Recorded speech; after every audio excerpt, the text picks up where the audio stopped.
حاجات ما بنقدرش نرجع نصلحها، مش عشان خلاص اتقفلت، لكن عشان خلاص الدم سال. الراجل ده اسمه أبو بكر، شاب بسيط وغريب، كان بيحاول يعيش. وساعات الغربة مش بس عن الوطن، ممكن تكون عن الناس اللي جنبك في نفس الأوضة. 4 شباب كانوا عايشين سوا مع بعض، بيناموا ويقوموا ويضحكوا وياكلوا سوا من نفس الطبق، لحد ما في لحظة بقوا 3 على 1. وإيه السبب؟ عشان تليفون. جابوه وكتفوه وضربوه لحد ما سكت للأبد، وسكتوا هما كمان معاه.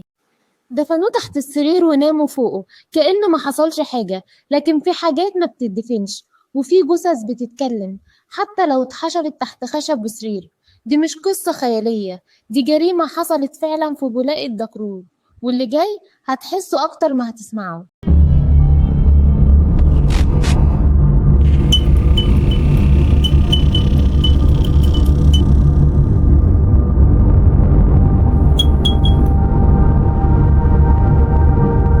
أبو بكر كان شاب سوداني في سن العشرينات، لسه واصل مصر من شهور قليلة. كان بيدور على أي شغل يعيش منه، ومن أول ما وصل مصر اتعرف على شابين من بلده وكانوا يعرفوا واحد تالت. كانوا غربة عن بعض بس بين بعض كانوا بيتسندوا على بعض. فعاش معاهم في شقة صغيرة في بولاق الدكرور، بيطبخوا سوا ويضحكوا ويشتكوا من الغربة. بس الغربة الحقيقية مش في المكان، الغربة في القلوب اللي كانت حواليه.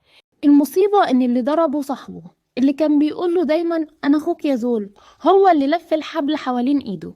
الجريمة ما بتحصلش فجأة، الجريمة بتبدأ من لحظة كراهية صغيرة بتكبر، من نظرة شك ومن غل جوه الصدر بيقعد يكبر لحد ما يفرقع. واحد من الشباب موبايله ضاع، وبدون اي دليل قرروا ان ابو بكر هو اللي خده. واجهوه، المواجهة اتحولت لشتيمة، والشتيمة بقت خناقة، والخناقة بقت جريمة. اتلموا عليه وكتفوه بالحبل وربطوا ايده ورجله، ضربوه بكل ما فيهم من وجع ومن غل. ليه بتعملوا كده؟ ده كان اخر سؤال نطقه، بس محدش سمعه. كل واحد فيهم كان شايفه حرامي، ونسيوا ان هو بني ادم. فضل يصرخ يمكن يفوقهم، لكن هما ما سمعوش غير نفسهم. ولما وقع ملحقوش يقولوله سامحنا، كان لسه نفسه طالع. الجريمة دي حصلت في شقة صغيرة في الدور الأرضي في حارة جانبية في بولاق الدكرور. كان في آخر مايو 2025. ولا حد سمع حاجة ولا حد شاف حاجة. الدنيا كانت ماشية عادي لحد ما ريحة الموت بدأت تطلع. فرشوا السرير عليه ورجعوا ناموا كأن اللي حصل ده خناقة وخلصت، كأن الدم اللي سال ده مية. السرير كان بيصرخ، الخشب ما كانش طايق، والموت كان ليه ريحة. كل يوم كان بيعدي الريحة كانت بتزيد، والندم لا جه ولا حتى خبط على الباب. ست كبيرة ساكنة فوقهم كانت دايما بتقعد في الشباك. قالت لأول جارة في ريحة وحشة طالعة من تحت، دي مش زبالة، دي ريحة موت. بلغوا الشرطة وبالفعل الشرطة وصلت. دخلوا الشقة، المكان كان هادي، الريحة كانت تخنق والهدوء كان مخيف.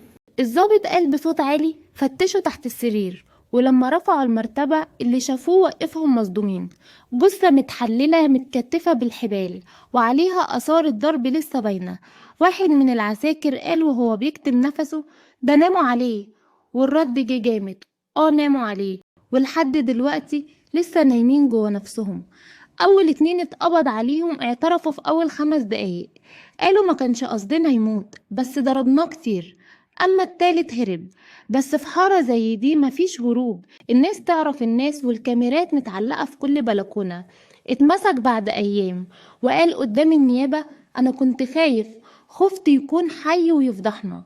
لكن الحقيقة هو كان خايف من الحقيقة نفسها. الجريمة دي مش بس قتلت أبو بكر، الجريمة دي فضحت وشوش، كسرت ظهر الغربة، وأثبتت إن الغل والشك لو سكنوا القلب يقدروا يخلوا الصاحب يقتل.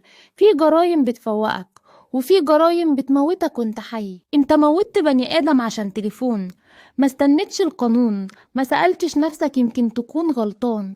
رحت ضربت وقتلت ودفنت، وافتكرت انك خبيت الجريمة. لا، ما خبيتهاش، انت سبت ريحة وسبت علامة وسبت لعنة. كل مرة هتنام السرير هيفكرك، وكل مرة هتشوف حد بريء هتشوف أبو بكر. وربنا ما بينساش. يمكن القانون ياخد وقت، بس القصاص عمره ما بينام.